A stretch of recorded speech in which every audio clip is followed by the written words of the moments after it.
Ya, saya Pendeta Hada Andriata, Pendeta Emeritus dari Gereja Kristen Pasundan, ingin mungkin menyampaikan persoalan sekitar baptisan. Karena ada percakapan-percakapan yang seringkali juga membingungkan, misalnya mana yang benar, baptisan selam atau baptisan percik.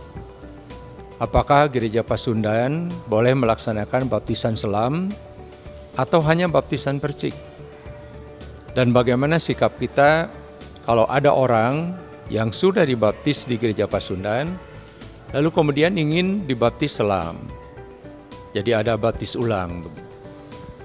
Dalam penghayatan saya sebagai pendeta Gereja Pasundan, yang selama ini hidup tentu di dalam teologi Gereja Pasundan, sesuai dengan tata gereja yang berlaku, dan dalam pemahaman saya juga dari dulu, baptisan yang diterima oleh Gereja Pasundan adalah, atau yang dilaksanakan secara resmi di gereja adalah baptisan percik. Artinya baptisan percik itu bukan dalam arti barangkali kalau percik betul kan harus pakai alat, mungkin seperti di Katolik, di ciprat-cipratan gitu, tapi kan pendeta membaptisnya tidak dalam bentuk diselamkan. Bisa dengan air, tangan, ditempel di dahi atau dikucurkan dan sebagainya. Itu ada sedikit bervariasi di situ. Tetapi yang penting begini, bagi Gereja Pasundan, baptisan itu bukan diletakkan kepada caranya, tapi yang penting adalah kepada imannya, mengapa seseorang itu dibaptis atau mengapa orang tua membaptiskan anaknya. Jadi kalau demikian maka kita mengatakan begini, kalau ada orang misalnya yang tadinya sudah dibaptis selam dari gereja yang bukan GKP, maka dia masuk ke Gereja Pasundan tidak perlu dibaptis lagi.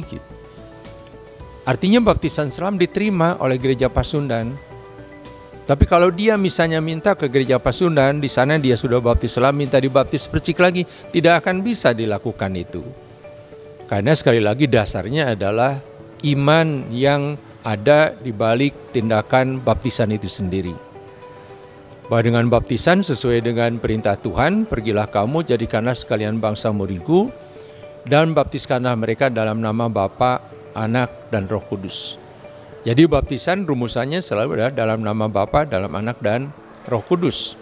Soal cara itu tidak jadi masalah, tetapi Gereja Pasundan mengambil sikap baptisan yang dipakai di Gereja Pasundan adalah baptisan percik.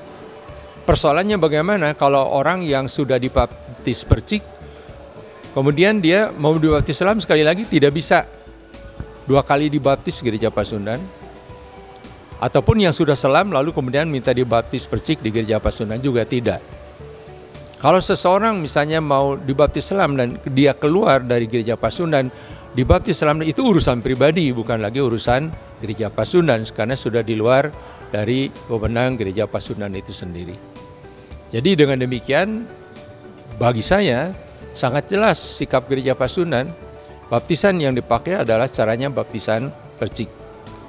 Jadi sekali lagi bukan soal cara, orang tidak diselamatkan oleh caranya. Orang diselamatkan oleh bagaimana orang memasuki baptisan itu atau menyerahkan anaknya dalam baptisan itu, dasarnya imannya. Di dalam baptisan kita mendapatkan sakramen, orang dilahirkan kembali atau orang dibaharui menjadi anak Tuhan. Dan dalam keyakinan itulah kita memperoleh satu keyakinan, kita diselamatkan di dalam nama Bapa, Putra, dan Roh Kudus. Tapi sekali lagi, baptisan pun tidak menjamin seseorang selamat. Itu hanya satu sikap seseorang untuk menerima Tuhan Yesus. Tapi seseorang selamat atau tidaknya nanti pada waktunya itu Allah Tuhan yang menetapkan di dalam penghakiman yang terakhir. Tetapi sekali lagi, orang Kristen dipanggil.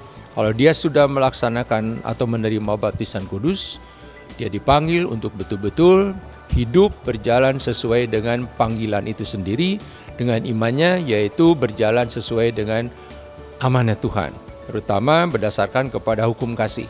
Mengasihi Allah dengan segenap hati, jiwa, akal, budi, dan mengasihi sama manusia seperti mengasihi diri sendiri. Saya selalu berpedoman kepada Filipi pasal 2 ayat 5-8. Hendaklah kamu dalam hidupmu bersama ini sebagai jemaat menaruh pikiran dan perasaan yang terdapat juga di dalam Kristus Yesus. Artinya apa? Walaupun dia sama dengan Allah, dia adalah Allah sendiri, dia tidak menganggap kesetaraan dengan Allah sebagai milik yang harus dipertahankan, melainkan telah mengosongkan dirinya sendiri menjadi sama dengan manusia.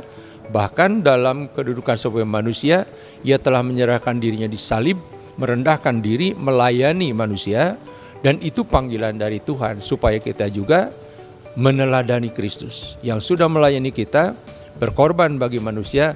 Kita pun dipanggil untuk melayani sama manusia dan berkorban bagi sama manusia.